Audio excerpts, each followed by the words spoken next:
Hello, hello. I cleaned my Today desk and now I don't know where anything is. I'm co-hosting with the Invisible Woman. Yeah. I actually dressed as Sue Storm for Halloween when I was a little kid, and my older brother dressed as Johnny. And I think that's not fair. I should have been able to get Johnny because I'm younger. That's fair. But It's not like I was a their blonde it's not like girl. their costumes are very It's the gender specific either. It's the same It's the uniform. same uniform. I'm pretty sure we like for years like I wore his when I grew up a little bit because I was Yeah. gonna wear her again for like a random birthday party. Um, but yeah. Anyways, hi guys. Welcome to Hi. Book Talk, where Sam and I talk about books.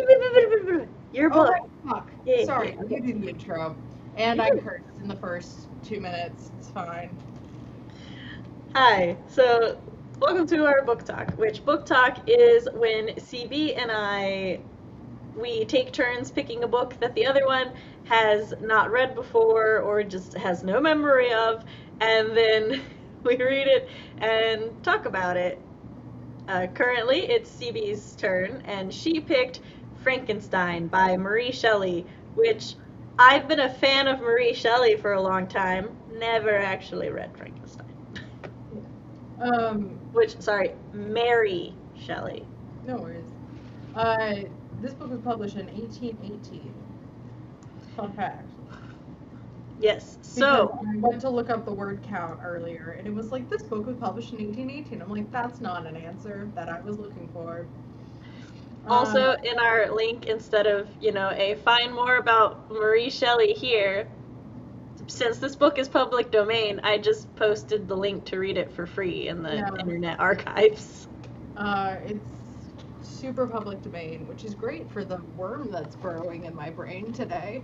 Um, But to summarize, Frankenstein, probably about half the people watching this were forced to read it in English class growing up. But for the rest of you, or for a refresher, or for the CB take on it, um, Frankenstein follows, it opens with a POV of Robert Walden, who is an explorer trying to cross through, I think, the North Pole to get to the other side of the world, as like the first people to do it. Yeah, because they're like, I mean, people have gone around the world this way, but not this way, for In a good reason. training route. Fuck, it's cold. There's a reason people don't do this. And while there, he happens upon a man on the ice, and that man is Victor Frankenstein, who tells a tale of his reaching for godhood, basically. He tells his Um, whole ass life story from yeah, his birth whole fucking to. life story. Um, Spark Notes version, which many people have probably read. I haven't. I read this book for so many classes. I texted my brother to go and look in my bookshelves to find one of my annotated copies so I could show on stream. But how dare my family actually use the room that is technically mine? And I had too many books; they were getting in the way. So all of like about half my books have been packed up and put into the attic, and I'm like, how dare! I could have wanted to read that. Not like it's public domain. But so Victor Frankenstein is from uh, mild nobility. He went to college because he's always had a fascination in the natural sciences. Um, he attributes his more macabre or obsession with immortality because he found a ancient writing, like a book by an ancient philosopher or scientist that has been disproven even at the point of 1818, and his father dismissed it. And he's like, if my father hadn't dismissed it, then perhaps I wouldn't have gone down this path. It's all It my says father's fault. he Um, acts like it's ancient. I think it's probably from the 14 or 1600s. a couple centuries, because I want to He does say, reference ancient stuff, but he throws a lot of. yeah, I want to say Every time I read this, yeah, but I want to say the philosophers he was crediting were alchemists. yeah. For me, that's ancient. I guess historical. 1800s is historical. Old. It's still in the 1000s, so it's not Yeah. ancient. You're not ancient until you're like 2000 BC. This book, every time I read it, with the amount of philosophers and scientists he's name dropping, makes me feel uneducated. Even though there are different points in my life where I have read the writings of different ones because school, not for fun, but I'm just like, he's a fictional character, but I have beef with Victor Frankenstein. But that'll be obvious throughout this whole video. So sorry. Well, it was like, well, alchemy originated in ancient Egypt in the 1st to 7th centuries CE. Mm-hmm. And then there was the Islamic Golden Age, which was 8th to 13th centuries, and the Renaissance of Europe was 13 to 17. And I'm not gonna lie, I don't remember all of the names, but I'm pretty sure I clocked at least a couple of them as being from the medieval Renaissance Europe. Which, I will tell you, I only know as much about the alchemy thing as I do because me, Chris, and Matt did a live stream on simulacrums. And Frankenstein is a simulacrum. So I think is how it's.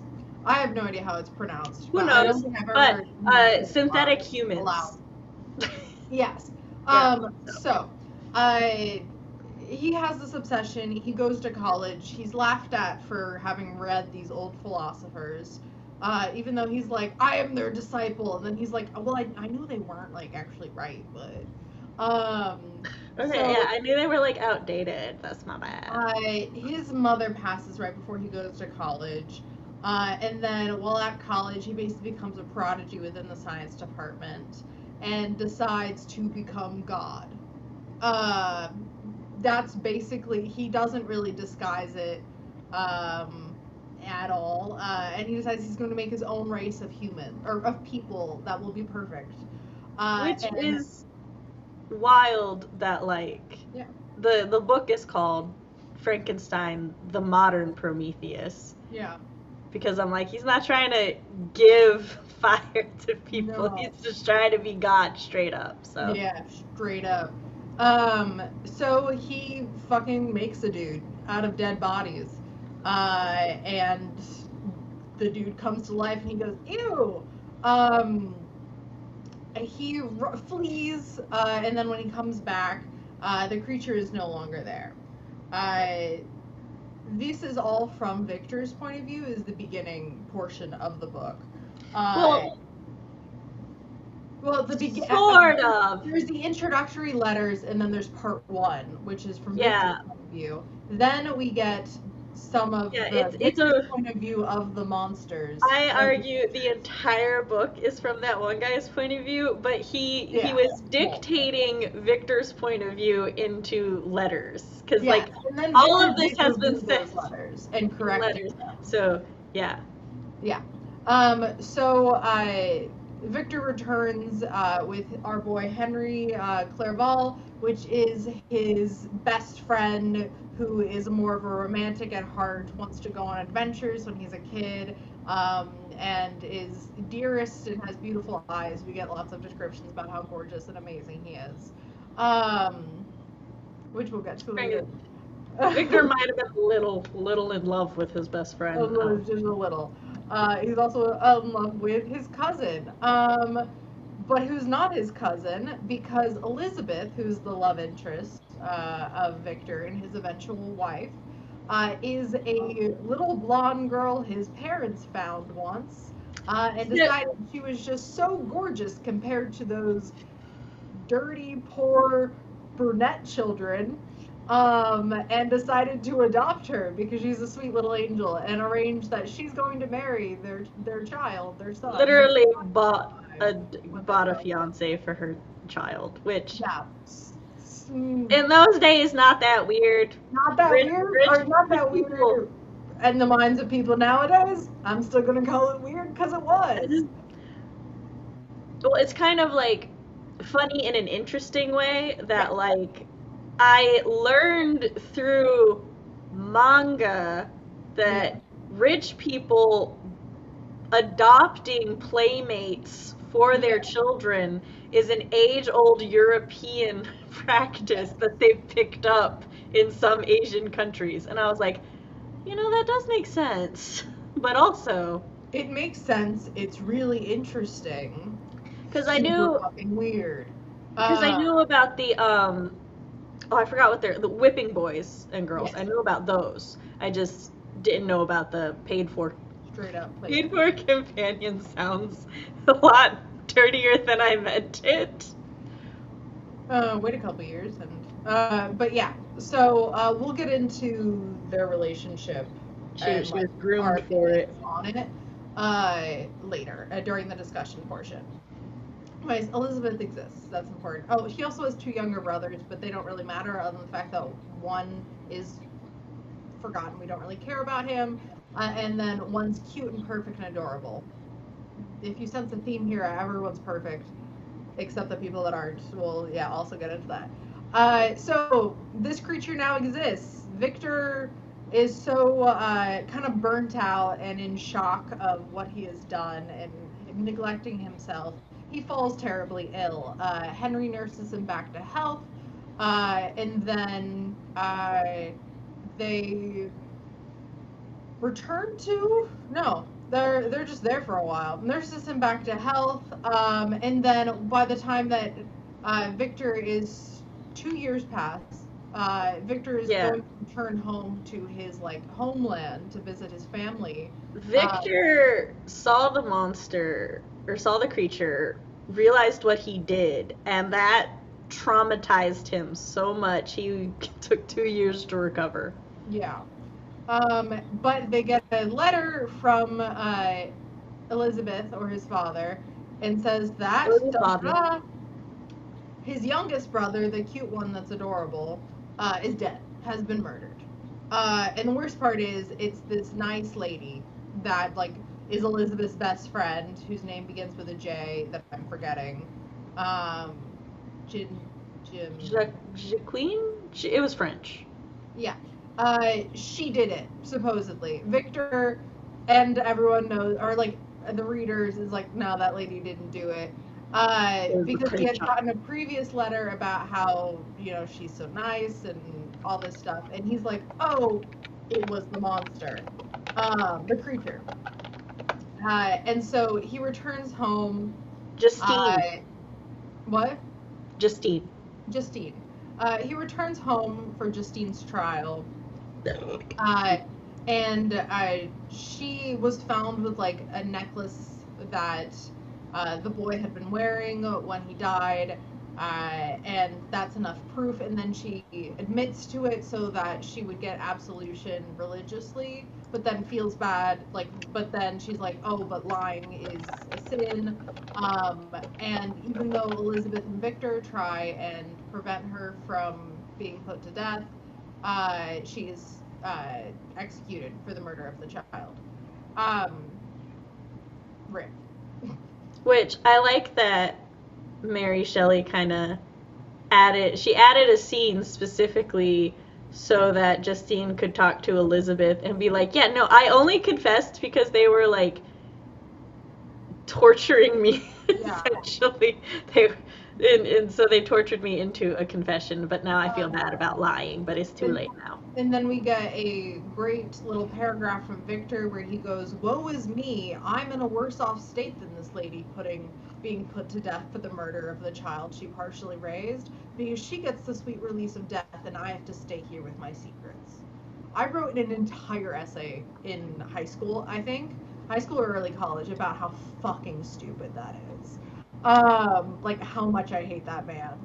I will say I do understand his decision to not tell anybody, because he is correct. They will think it would sound batshit. Not the truth, but my whole thing is I was like, truth. Change it a little bit and speak. Okay, hold on. We'll save that for later because I too have thoughts on it. Like I said, I understand it. I don't agree with it, but I understand it. So, Justine and Matthew, I think, are now dead. Victor is probably sick again because he's always fucking sick. He can't even bear looking at instruments of science, but that's been happening since he brought the creature to life. I don't. He's not like physically ill this time around. It's just a melancholy, which depression still sick, but different kinds of sick. He goes on a walkabout kind of thing. Goes into the Alps. It's like, wow, the world is beautiful. And then the creature shows up and is like, hey, listen to my story. And the creature tells of his own perspective of waking up, not knowing what existence is, or even having fully functioning senses. Ends up in the forest, runs into a person who is horrified by him because of his appearance, is semi-hunted, and then finds himself in the shed attached to a hut or a cottage where a family of an elderly father who is blind and a sister and a brother. This family, over time, him watching them, and then eventually the brother's becomes wife, not the sister. He married another woman shows up. Her learning English, French. He learns French through them and gets the power of speech, and then eventually reading as well. From watching, he watches them for a long ass time and kind of falls in love with them, their life, the way they care for each other, and wants desperately to be a part of it. He's the OG parasocial relationship. But one day when this family is also like fallen nobility for being, because they can't just be commoners. Commoners can't just know how to read. Yeah. They tried to help someone out, or Felix, the son, tried to help someone out, but then in doing so kind of ruined their family, and then the person that they helped out didn't in turn help him, and that is his now wife's father. But anyways, she is this whole thing, but yeah, they're destitute now. The creature falls in love with them, and then takes an opportunity one day when all of the young people that can see are out. Hold on. Also, this entire time, he's been like cutting firewood. Yes. And trying to help them with their benefactor. Yeah, he was like helping them with their day-to-day chores, which gave them more free time to do other things. And then after the Arabian wife lady came, she had servants, and so he didn't have to do that as much, and they had even more free time.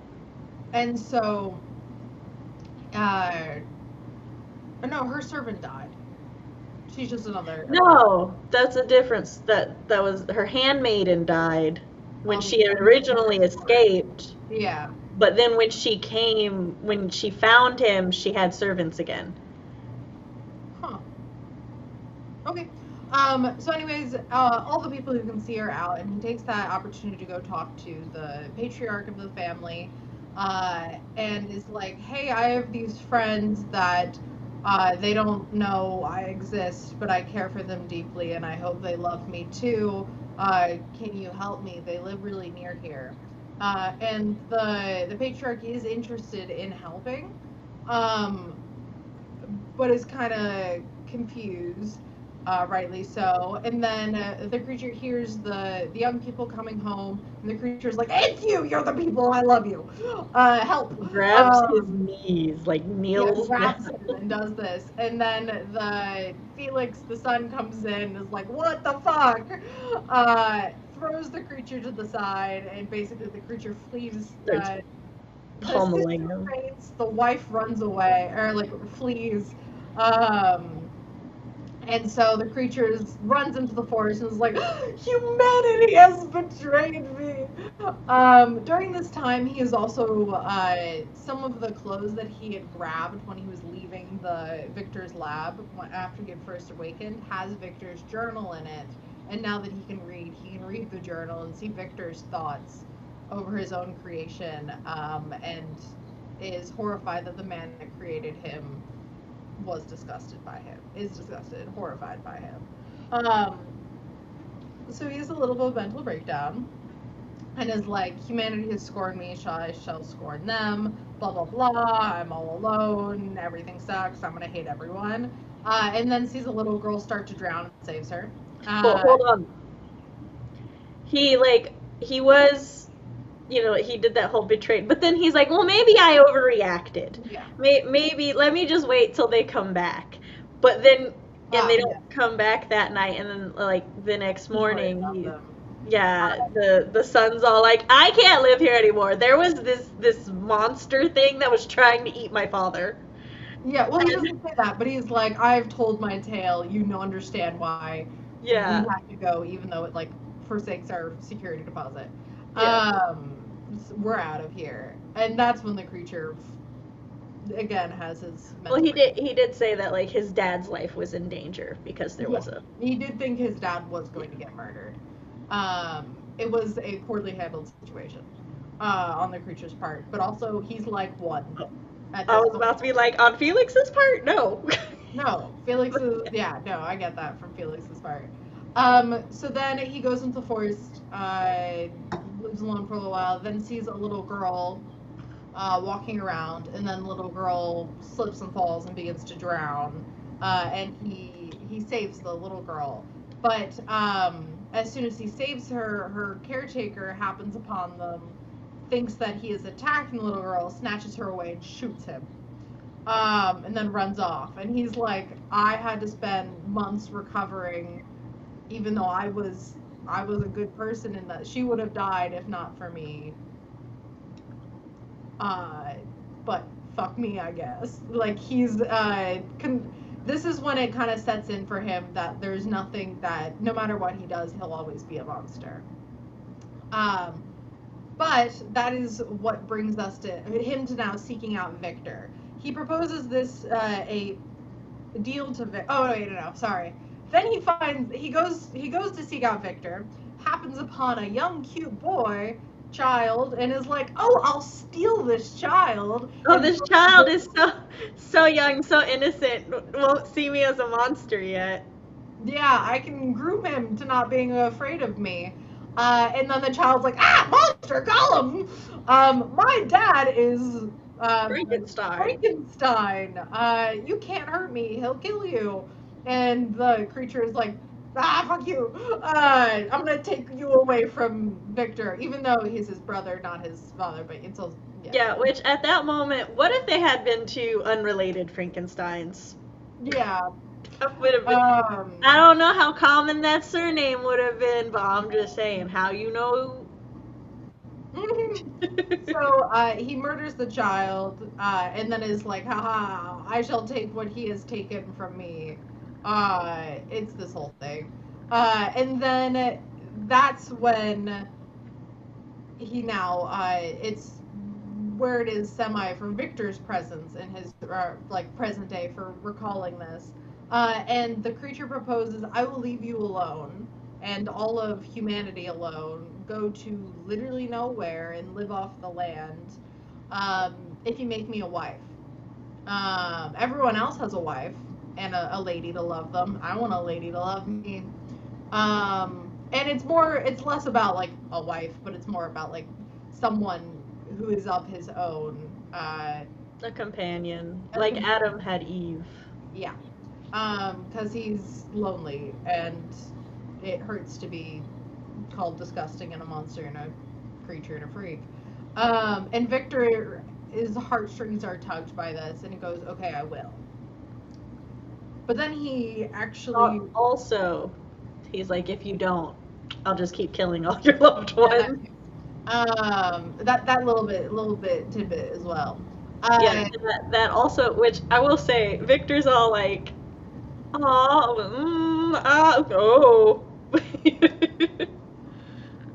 He's a lot of mixed feelings. And then Victor and Henry go on a little cross-continent jaunt. Because Victor's like, okay, I need to go somewhere isolated to make a lady the bride. I can't have anybody walking in on this. What? He's like, I can't have anybody walking in on this. Yeah. But then his family's like, and Henry will go with you. And he's like, I'm going alone. Yes, with Henry. Henry. And Henry's like, yes, my dear friend, let's go together. Last time you left without me, it didn't go so well. Yeah. So they go together, they see all these great things. It's, bros trip.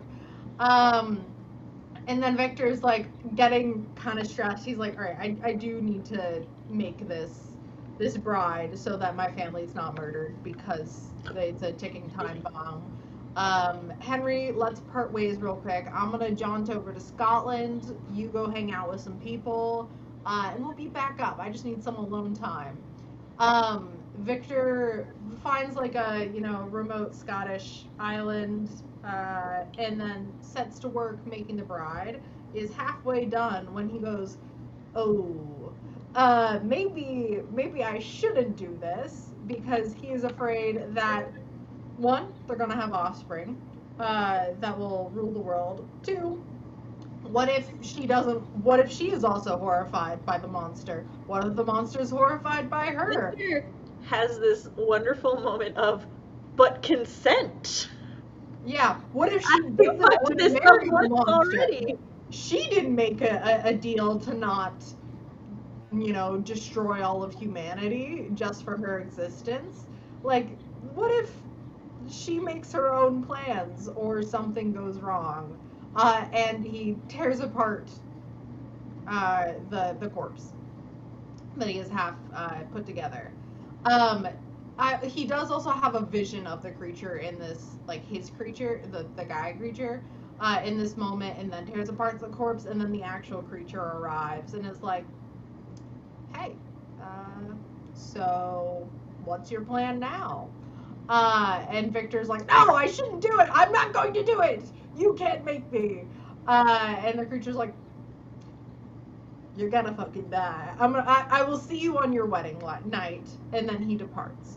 Which I always took as a threat towards the wife. Yeah. I don't know why Victor took it as anything else. When the creature had already been like, I will kill all your loved ones, why would you think he's coming for you? Yeah.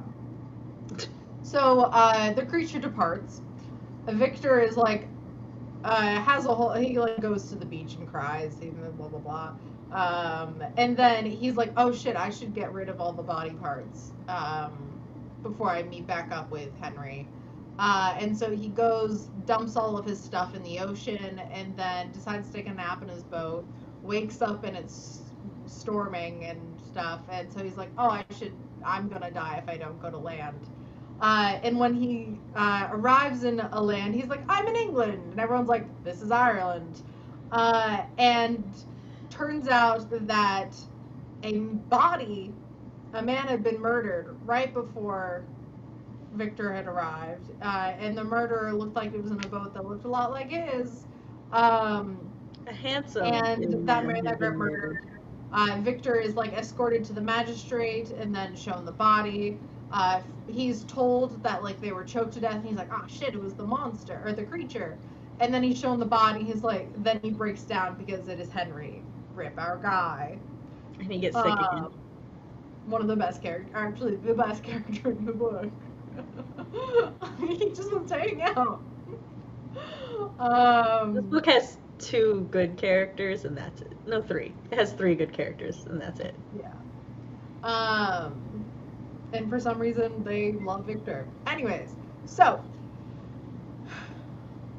Yes. We'll talk about that later. So Victor has another mental breakdown because he's looking at his dearest friend dead body, and gets horribly sick. In his ravings, he basically admits to murdering Henry because his actions caused Henry's death. He's locked up in jail for 2 months, but the local magistrate finds a letter on his person revealing his identity and sends a letter to his father being like, hey, we have your son in jail for murdering his friend. The father shows up 2 months later when Victor is a little bit recovered and is like, hey, I'll deal with this. Let's go home. They go home, and Victor is still depressed. But on the way home, he gets a letter from Elizabeth being like, "Hey, you've been really depressed and you've been traveling a lot. I'm sorry, I'm sorry Henry died. Things are rough. Do you love another person? Are you in love with someone else?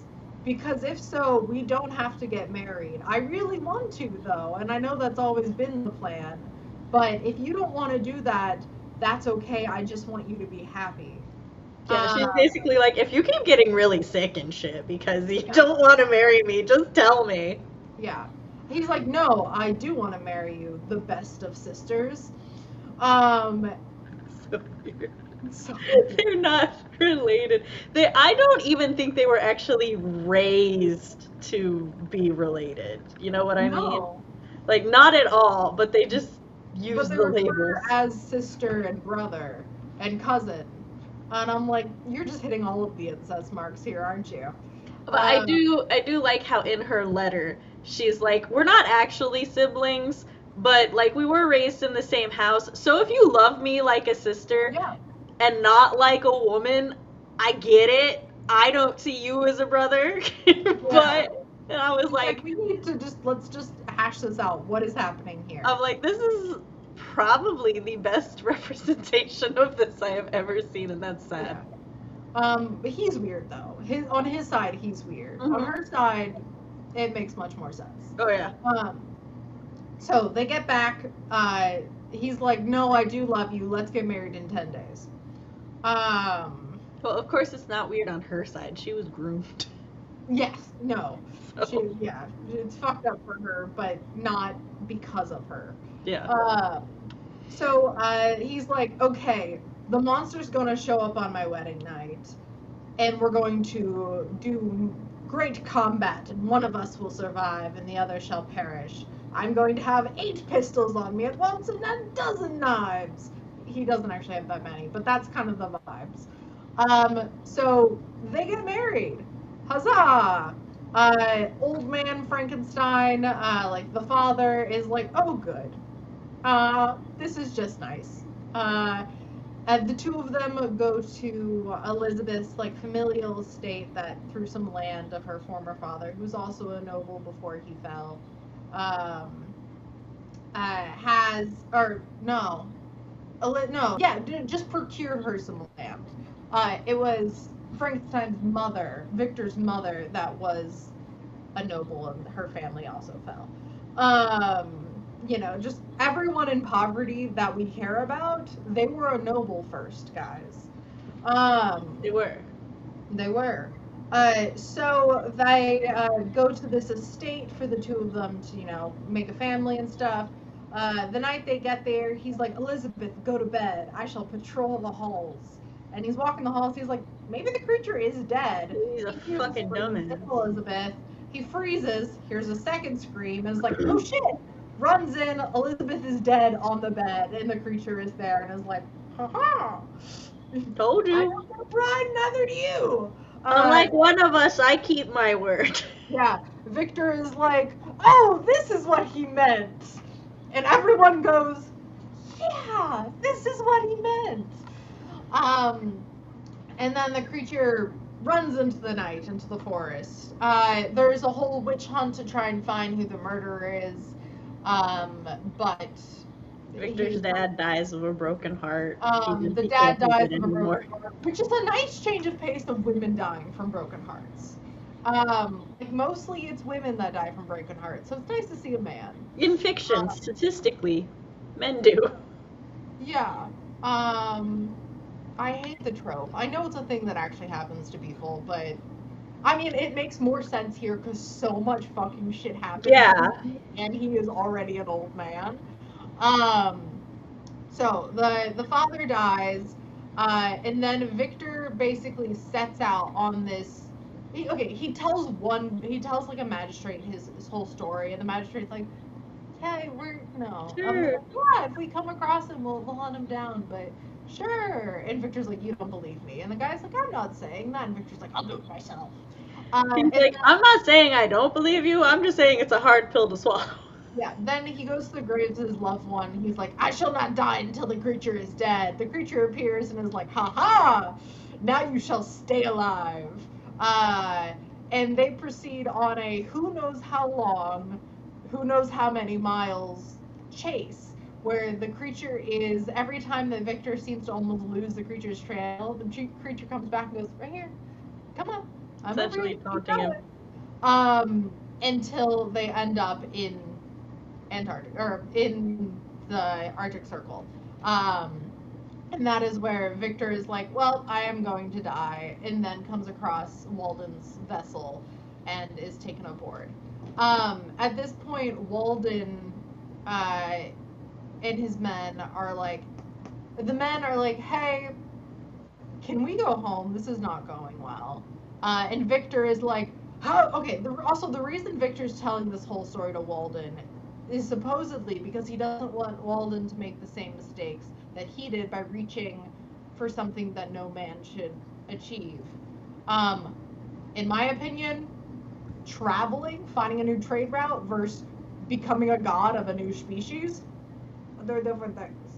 But Victor is then at the prospect of Walden considering going home and is like, how dare you, you cowards! You have to stay! And Walden is like, men, think about it, and if you all still decide that you want to go home, we should go home.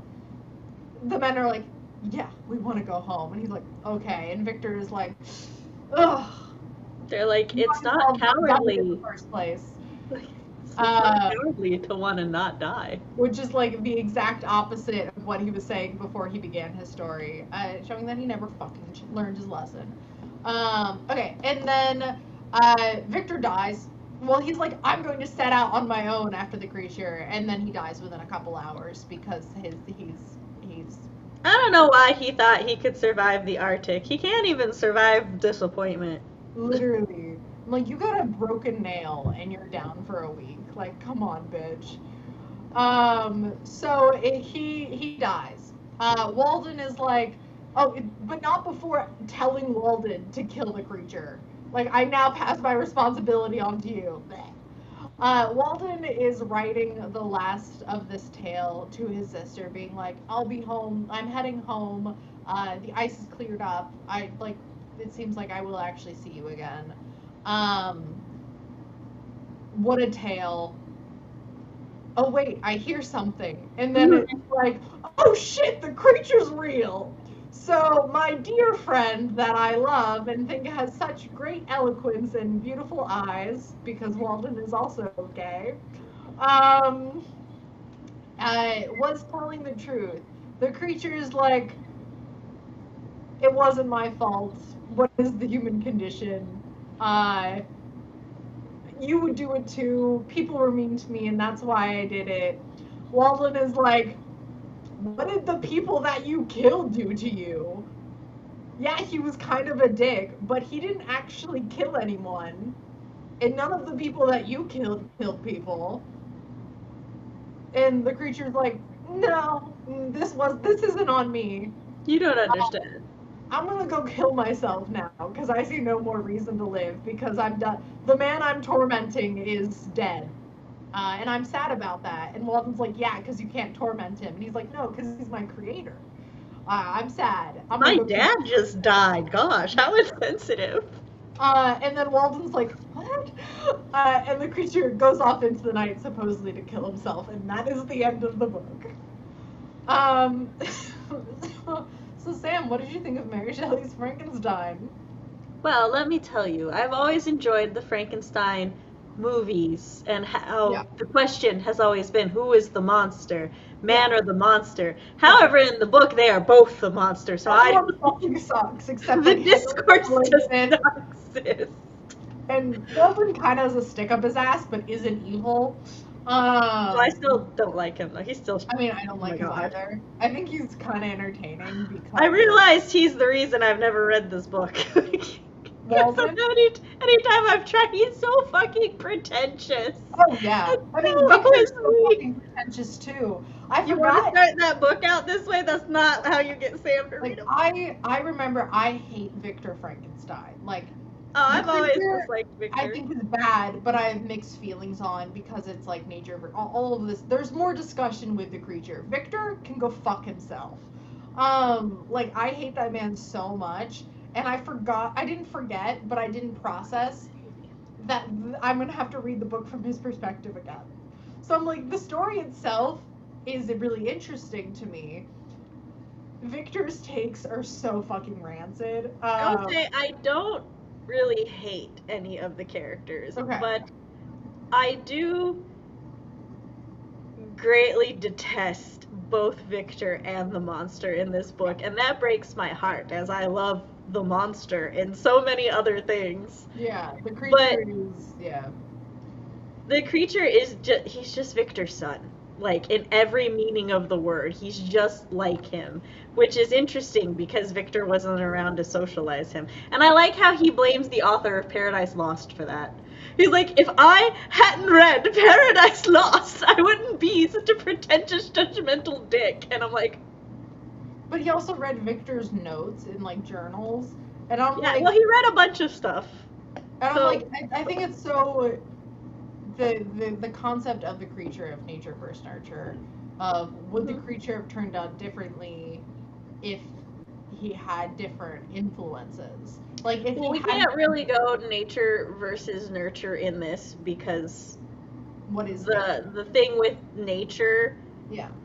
he was built from a lot of different people. Or I think So it's, then you're like, well, whose nature would take over? Like, how does that work? well, And that's I mean the we just nature don't have versus enough. nurture, as in Victor immediately sees him and views Yeah. him as a monster. Like, is his nature to be a monster, or is it because of what he went through that he became a monster?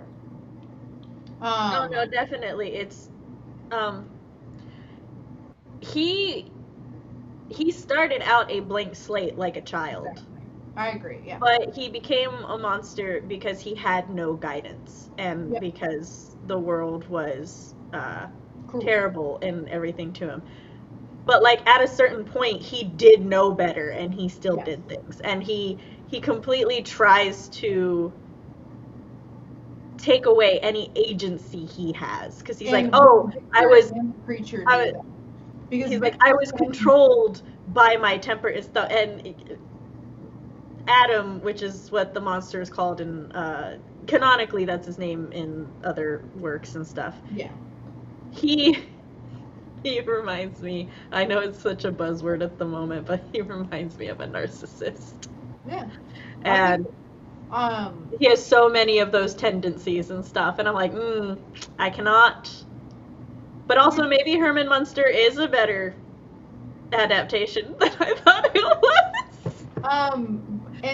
But Victor, even himself, every time, like in the whole beginning section, where he's talking before he makes the creature, he attributes his path to the books that he read, or the books that he read. His father. Oh yeah, he also takes no responsibility for anything he does. Guardian spirits, like all sorts of shit. For a man that is so of science, nothing.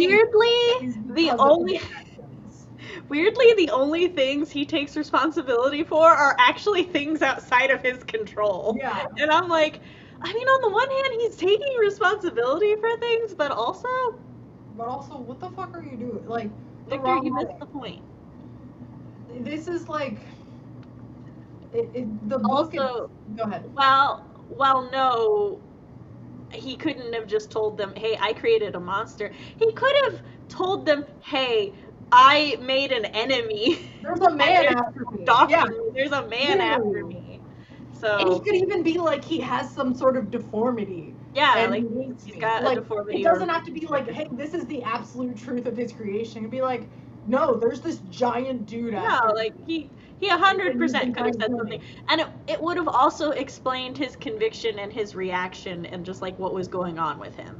Because he could have been like, yeah, that man drove me mad, and they would have been like, oh, everything makes sense now. Yeah, the reason I was like not interacting with people for so long before Henry showed up is because that man was chasing after me and I was trying to hide, and then he had finally. I was afraid for everybody's safety. Like he had attacked me, and so that's why I was so sick. And that he could have just like told a little, like the truth, but to a step. Like it obviously it pushes the blame solely onto the creature, for the stuff at the beginning, but Yeah, so also people are Victor's in fucking- danger. Um, So that's fine. He can own up to his other shit later after they catch the creature. let's say like, hey, we caught the guy, and he'd be like, anyone who looks at him in more detail be like, yeah, that's a bunch of body parts sewn together, given So life. Victor, not this guy. And then he can cleanse his soul, but whatever. The lives are more important than his fucking soul. But yeah, so you didn't understand. Did you enjoy the book? Okay. I felt about it the same way I did Anne Rice's interview with Vampire, which I thought was funny. Yeah. Which was, I like enough of the characters and the plot and everything, but my god, do I want to smack the main character for whining so much. Yeah. I think my take on it is, I know this is my fucking choice, and I think it is a good book. I think it's a very interesting book. But I hesitate to be like, I enjoy reading this. I enjoy what I get out of reading it. And I feel like I am sitting there as I'm listening or as I'm reading and being like, thinking about the complexity of fucking human nature. Partly because the way I've always approached this book has been in an academic context. So it's literally, I'm listening to it at 23. No one's forcing me to, but I'm like, that's indirect characterization right there. Oh, that's a symbol. Like, that is how my brain approaches this book, is as a dissection and as almost as a writing and a reading project, rather than a book I'm going to sit down and read. Which is the exact opposite of what book talk books are supposed to be. Yeah. But that's fine. Because you know what? I am of the opinion that I can like a book that I did not enjoy reading, or I can enjoy a book that I didn't actually like. Emotions are weird and layered that way. For Frankenstein, I want to say I liked the book, even if I didn't necessarily always enjoy it. And like a lot of that has to do with the fact that I am a horror buff, and as you know, I am a buff of the history and evolution of just things in general. And I like, gothic fiction, and especially like fantasy, sci-fi, and horror. They've always been like the big three, and they're the things that people like to divide the most and compare the most. And so knowing that this is considered and labeled and always has been a gothic literature novel, and that it was basically Mary Shelly was just like, but I'm gonna make it science and philosophical, and then it was like, oh, this is science fiction now, and that we have this whole other thing from that, and it's like, I can see the influences from gothic literature and from other things, and then I can see how she changed it and where her own takes on it then changed and moved forward with sci-fi, like what other future writers would take from her. And because a lot of the earlier sci-fi stories like were weird fiction, and it's like weird fiction kind of evolved into sci-fi, I think a little bit. Like there's in sci-fi, a lot of like scary stuff in sci-fi comes from, this is a gross generalization, I'm saying off the bat, comes from humans meddling where they shouldn't. And this book is like the humans meddling where they shouldn't book. Yeah, a lot of sci-fi horror or sci-fi thrillers or sci-fi suspense, and that's usually the lesson. I think that lesson is detracted, or is fucking words are not working right now. It is lessened. That lesson is lessened by Victor being our sole narrator. I mean, he's not because of Robert Walden, but I almost wonder because we don't get like Henry, or we only get the perspective of those in the know. yeah, or like the fear of, look at what you've done. Yeah. Isn't like, or even if at the end with Robert, we got a little bit of him being like, hey, I'd basically fallen in love with this man, and then he told me this wild tale I didn't quite believe. And then I met the creature, and I realized it is all true to some extent in that horror of like, what have you done?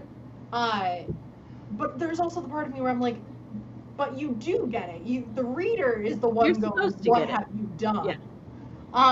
So, but I wonder, I don't think this book would be, okay, I'm gonna make another gross generalization. I don't think this book would be well received modern day. I think it would be people pointing at it and going, that's a bad book, because so much of the higher thought, or like the conclusions of the book, were told the exact opposite by by Victor, or the lessons and stuff aren't.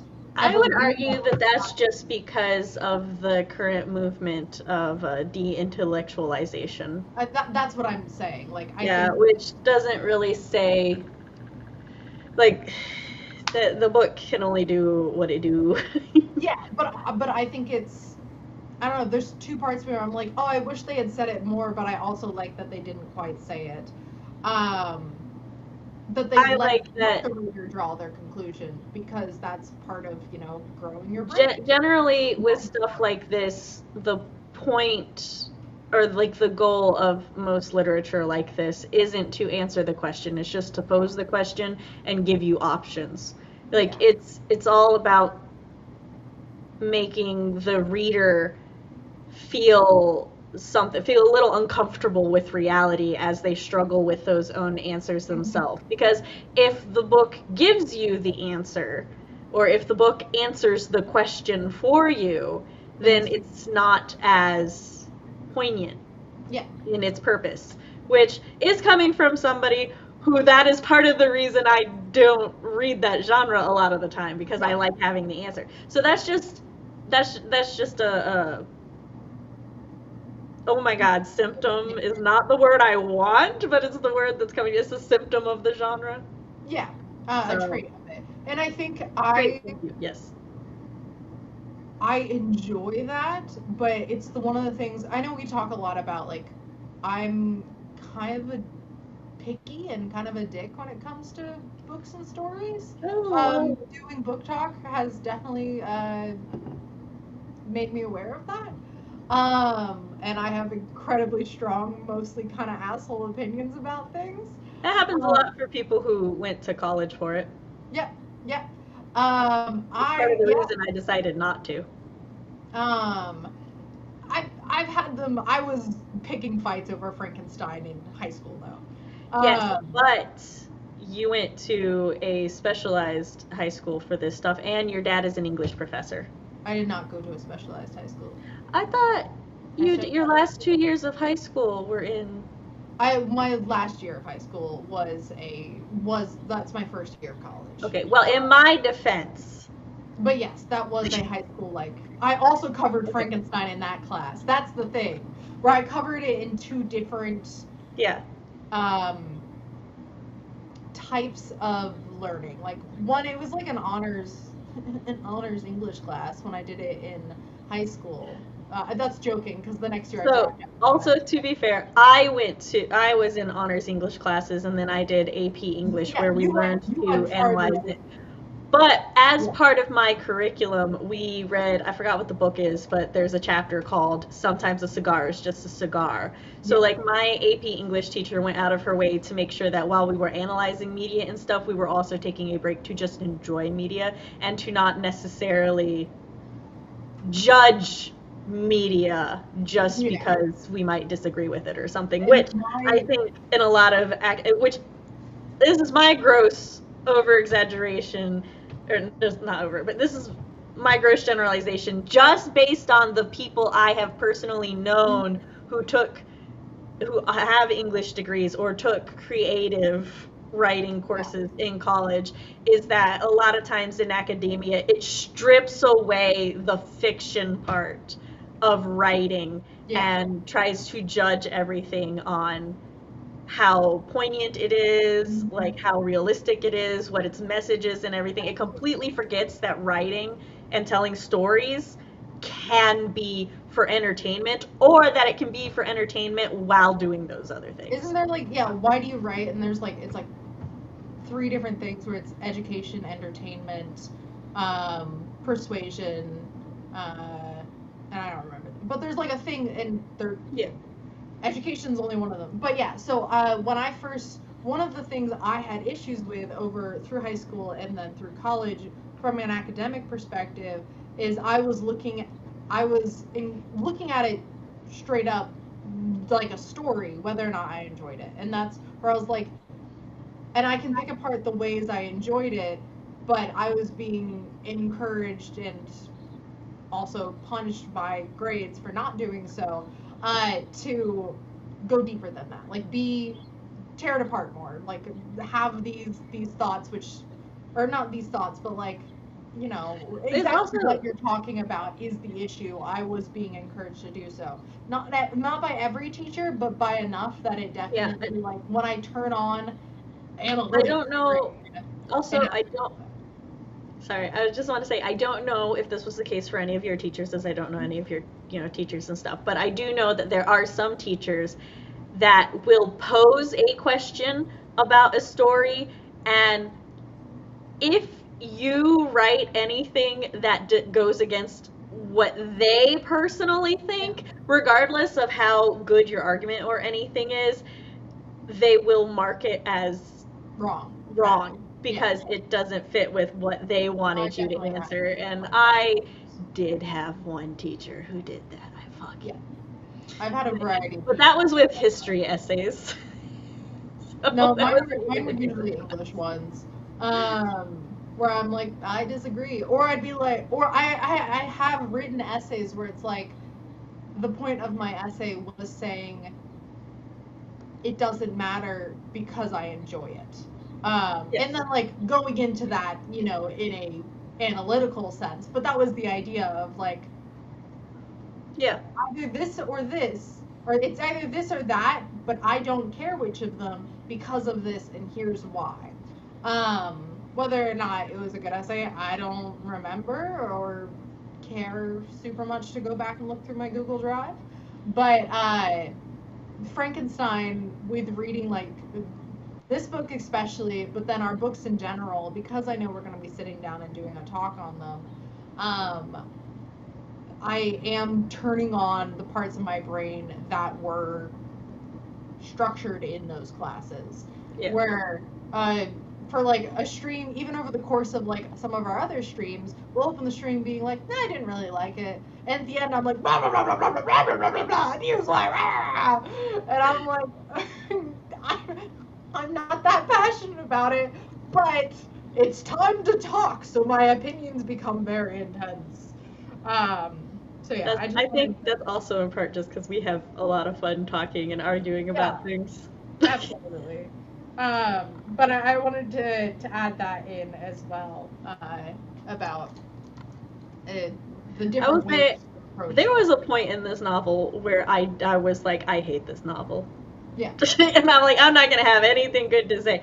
But then, like, I kept going, and I was like, oh, no, okay, this novel is fine. I did too. I started it, I like tried to start it like 3 different times this week. And every time I'm like, fucking hell, like, this is my fucking pick, and I kind of want to text Sam and being like, never mind. And change the book at the last minute. Yeah, it was yesterday when I was like forcing myself to get through the Walden chapters. All right, no, I think I was into the Victor introduction. Where I hated all of Walden's chapters. I was like, leave your sister alone. Where I'm like starting to think about how the thing we discussed earlier, where enjoying a novel versus a good novel versus liking it versus enjoying it, that kind of debate and discussion. That's when I started thinking about wanting to talk about that. But yeah. Yeah, I think. Talk about the women in this book. What women? Yep. You mean the love interest, the sister, cousin, wife? Daughter? Everyone's I'm everyone. trying to, I want to look at, daughter or their wife. okay, not a- so on my page bound, when I finished it, I slept, and then I woke up, and this is how I felt about it this morning. Overall, I gave it a 4.0. Enjoyment, 4. Quality, 5. Because regardless of everything, amazingly written book. Yeah. Characters, 3.5. Plot, 4. So, Wow. That's really, I'm always a general. Look, if you ever go on my page bound and there's anything with 1 star or less, that book personally offended me. There was something in that book that pissed me off that book. real off. Everything is at least 2 stars. But yeah. So I thought it was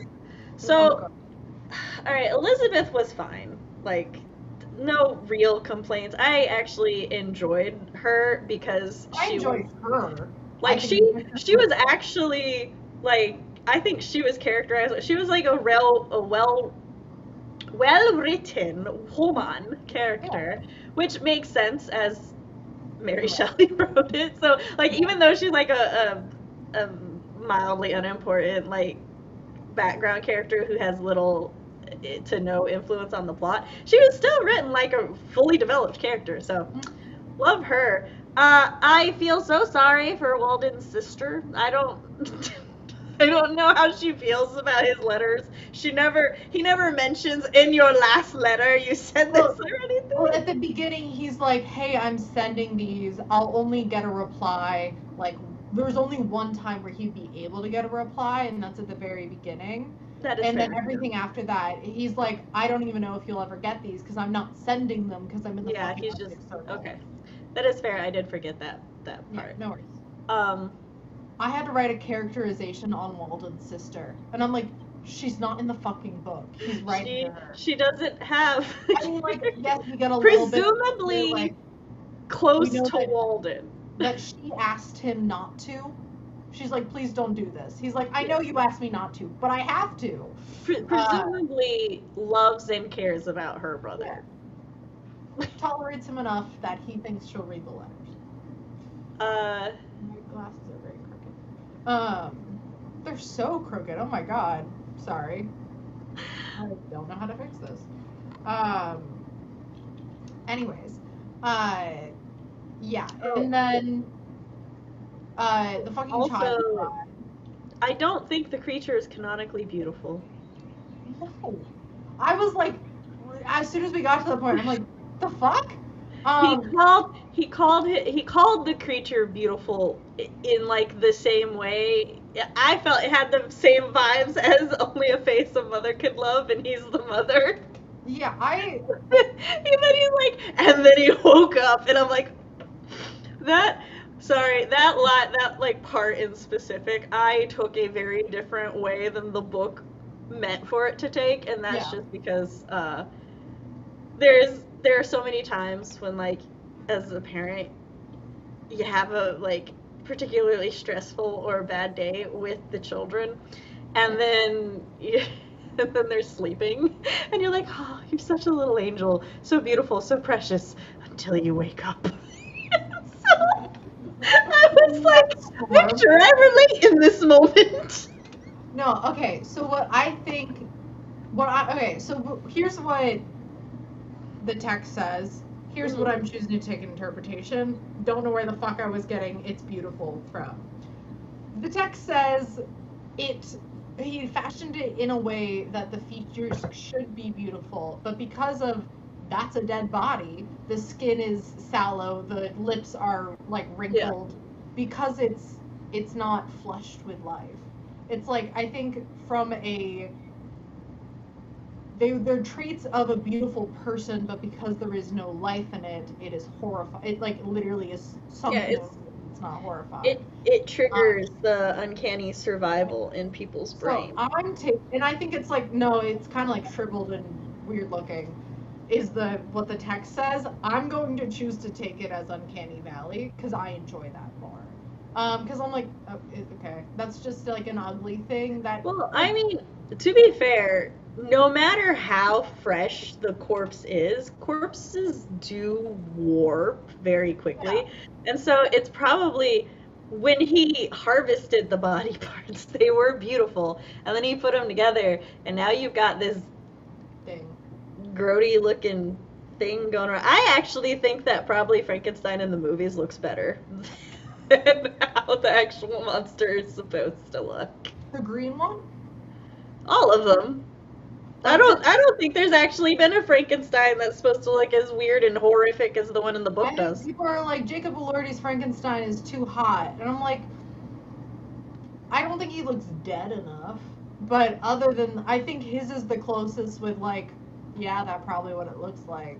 But it's not because it's hot, it's because it looks too living, because Jacob Elordi's alive. I mean, like, I know he's covered in prosthetics and that, but it's not because the actor is too attractive. And Yeah, like, I just think he looks more withered.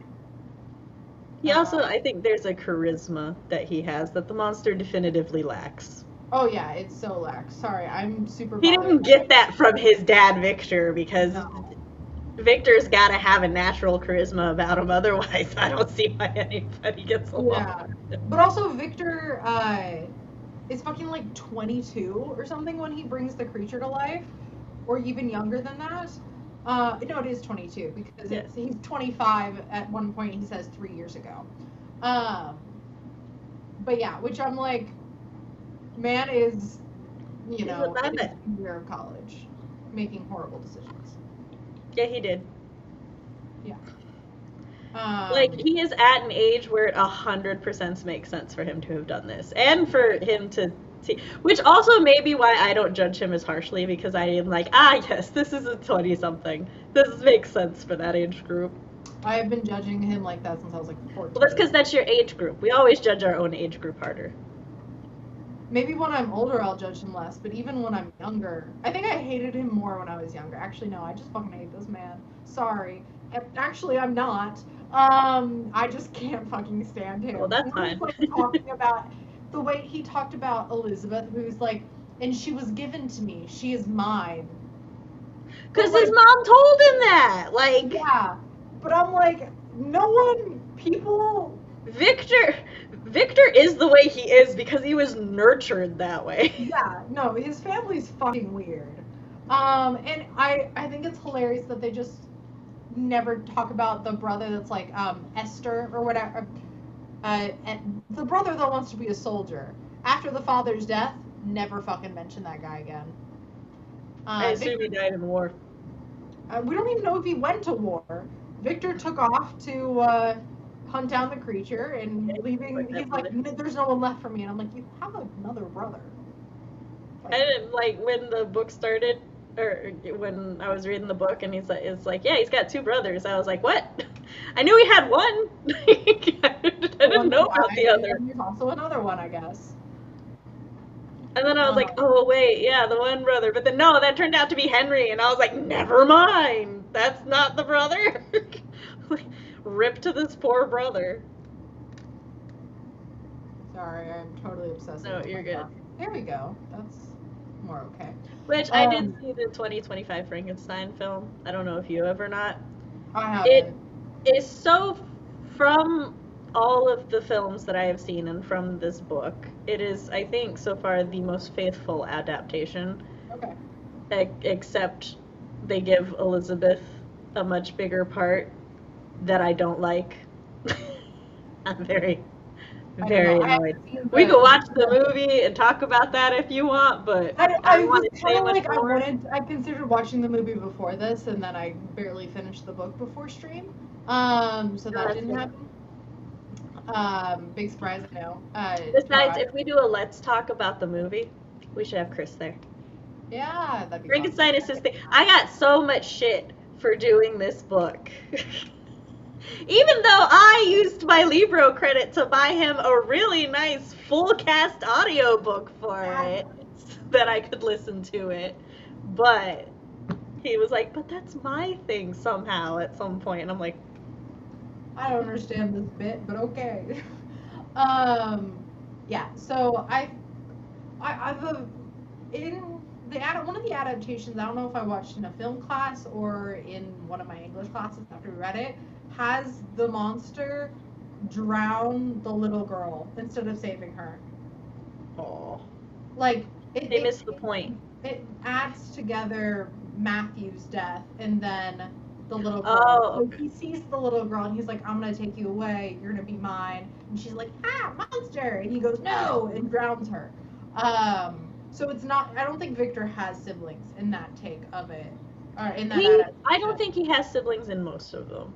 Yeah, and I kind of like it that there is just a random little girl that he did save. Like It is kind of wild that oh, let me just try to kidnap this random little boy and then find out it's Victor's brother. Which one could also argue, though, that he recognized Victor's brother subconsciously, just as he's like, oh, look, it's a little Victor. Yeah. And I will kidnap him and make him my friend. And then he like takes the mom's necklace and puts it in this random sleeping woman's pocket because he's like, I'm a frame her, and it turns out to be I was like, because I'm ugly, and I'm like, she has been unconscious for this entire interaction. Maybe she would love you, actually. I'm just like, this is. Look, you didn't have to ask me to suspend my disbelief when it was like, oh yeah, he made a person out of person parts. I was like, okay, yeah, makes sense. But then that other stuff, I'm like, so awful. I liked it better when I thought you masterminded that shit. When you were just like, you know what, fuck Victor for rejecting me. I was okay with a monster with daddy issues who didn't quite fully understand a moral compass. And then he's like, no, I understood everything I was doing, but like, here are my reasons. And I'm like, why they gotta ruin the monster this way? Ignoring the fact that this is the original. This is the monster. Why they gotta do this to my monster? Yeah, with the monster. But sci-fi and not horror. Horror would never do me like this. Yeah. With the monster's morality, it's like, those people were scared and you killed them. Like, you've killed all of these innocent people I think to punish one man who did you dirty. I think Frankenstein might be one of those really great examples of a premise that I thoroughly enjoy and think that a lot could be done with. And I want a disclaimer here. I don't think there's anything wrong with the way that Mary Shelley wrote it or did it. Like, that those were her arguments. That's how, she wanted to do it. And she was inspired and she wrote her story the way she did. But I love that it has inspired so many other versions, and that some of those versions do handle the question and the argument in the way that I prefer. Which, again, this is just a personal thing. This is not anything against the actual story. Yeah. So. Yeah. I think the creature could have been sympathetic. It is until he isn't. And I think that's one of the points of the story. But it's also like, but I don't want him to be a bad guy. I'm okay with him being a bad guy. I just want him to be my kind of bad guy. So yeah, those are my thoughts on Frankenstein. Thank you for reading it with me. No problem. Like I said, this is one of those books that I'm like, I have been wanting to read it for a really long time, but I could just never bring myself to read it. Now I know it's Walden's fault. Also, there's a bit of racism in it. I feel like that's important. Oh, yeah, it's okay. I did want to touch on that. There is some Islamophobia in this book. It's very, I don't even want to say it's like very of the time, because no, like these kind of assumptions and stuff, like those stereotypes still go on today. Yeah, and I'm just like, why have I never known about this? Yeah. Like, that is definitely a part that they cut out of every adaptation I've ever known. And I'm like, you know what, that's fair. We don't need it. And it's one of those things where it's like, it didn't need to be part of the book. Like, no. And like, we could have anything, any other. Yeah, we could have very much they could have still had the exact same subplot and just left out the commentary on. Of course. My brain keeps saying Islam. Is that? Well, I'm trying to think. Is the religion called Islam or is it Muslim? Either way, didn't need to comment on all of them. that book. Huh? I think they referred to her as Muslim in the book. Okay, yeah. I think. Feel free to correct us if we're wrong, but it was kind of like, come on, or either like you could kept the plot the same and not had it be written Like as her dad could have been shady. like her dad could have been shady and underhanded and still been Christian. That is a thing. Yeah, and then they could have had the language difference being any language. Just because they're Arabic. Yeah, just because like the daughter was Christian and Arabic. Her father could have been Christian and Arabic. They didn't have to have the religious divide there. I thought she was Muslim. Huh? I thought she was Muslim. No, she is Christian. That was like the big point. It's like, and the daughter was a good Christian woman. Right. And I was like, eye rolls. Because that's like the whole reason she didn't want to go almost doing something with like, yes, this man was hated because of his religion and the fact that he had money. And you're like, yeah. And then Felix steps in to help because that's wrong that he was like, framed for a crime because of that. And then he stabs him in the back. And it's like, well, fucking hell. Okay. And his daughter doesn't want to go back with him because she hates their religion. Yeah. Like, so it's like, okay. We were okay to a point, and then. Yeah. I like that we have 4 viewers now toward the end when we're bitching about the. And there's also the fact where it's like, yes, his exotic wife. When it's like, all right. I was glad that they had like, oh no, the way they bonded was when they had an interpreter.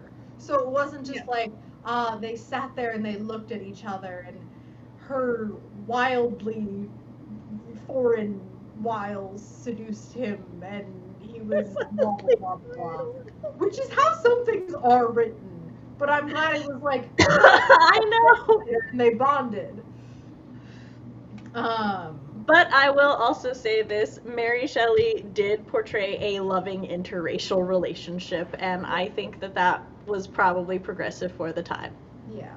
Despite other things. And then also like the way that Victor talks about the quote Oriental poems and how it's so different from the Greco-Roman because that they're so like less cerebral or something like that. I don't know. It was something that was like, dude, it's like just a gross generalization of multiple cultures being mashed into one where it's like, oh, this is some, which might just be Victor Frankenstein being a piece of shit and not. No, I think that was the sciences of the time. That was basically. Yeah, I do think it like was yes, Victor was being a piece of shit for that. I just don't think that was like a personal thing to him so much as just like that's what people. That's how the academic field at the time saw things. So. Excuse me. But yeah, they said hello, lurking. Yeah, we're doing well. We're about to wrap up. So this is June, and it is Pride Month. Happy Pride Month. However, neither of our books were Pride picks because these were supposed to be our books for last month, but I died, and then I had to work a lot, and then I died again. So, and I did not have a Victor Frankenstein to resurrect me. Probably a good thing. Definitely. So we're gonna do Pride in July. Yeah. So my pick for this month will be A Lady's Guide to Scandal by Sophie Irwin, notably the second book in the A Lady's Guide series. The first one was A Lady's Guide to Fortune Hunting. Yes. I read this book just so I could put this book on our list. The way you can read a book and then turn around and read it again is wild for me. Well, that in part, it feels like pulling teeth to read it again sometimes. I just kind of zone out on the parts I don't like. Well, okay, if I read it for a book talk, I pay attention to the whole thing. But otherwise, if I'm rereading, I'll be like, I didn't like this part, so I just won't pay attention anymore. And then I was like, it's like the audio version of some people skipping to their favorite scenes. But also, if you look at it this way, this is going to be my easiest way to see it, is the chart. The chart of all Since books. I have read that book the first time, let's see. I have read 1, 2, 3, 4, 5, 6, 7, 8, 9, 10, 11, 12, 13, 14, 15, 16, 17, 18, 19, 20, 21, 22, 23, 24, 25, 26, 27, 28, 29, 30, 31, 32, 33, 34, 35, 36, 37, 38, 39, 40, 41, 42, 43, 44, 45, 46, 47, 48 books. Yeah, that'll do it. Yeah, and I will have read more by the time we read this one, because we are planned to do this. CB, quickly remember when we are planned to do this. The 19th? Yes, I believe the 19th, so that's No, we're not doing the 19th because it's Juneteenth. Oh yeah, that's Juneteenth, so we're doing the 20th probably. No, you work Saturdays. I work Saturdays. I think we said the 18th, which is a Thursday. Oh yeah, Thursday. So we'll be doing it the 18th. That's like 2 weeks. I will have read so many more things between I need the refresher. But all right, we're gonna get going because we've said everything that we wanted to say, and Stevie's got plans. So. Yep. And if you guys have any questions, you can ask. We'll respond in the comments. Yeah, just leave them in the comments. Bye. Bye.